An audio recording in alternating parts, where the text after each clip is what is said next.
खावंद को दुआओं के साथ रुखसत करें। अस्सलामुअलैकुम नाजरीन, जब भी खावंद घर से रुखसत होने लगे उसको हमेशा दुआ के जरिए रुखसत करें। फी अमानुल्लाह कहे, दुआ दे।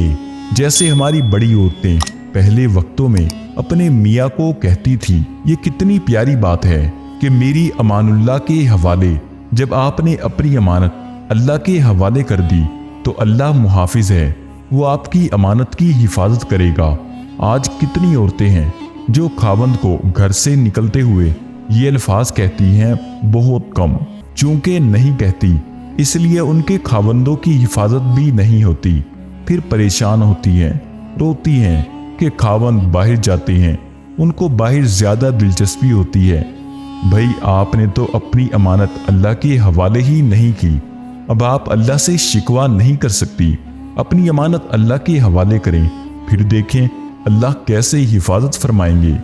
तो नेक बीवियां हमेशा खावंद और बच्चों को घर से रुखसत होते हुए उनको दुआ देती है।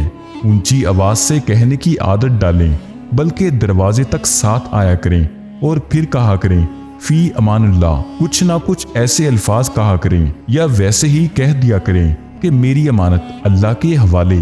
तो जब आप अपनी अमानत अल्लाह के हवाले कर चुकी, अल्लाह आपको कभी लेट डाउन नहीं होने देंगे।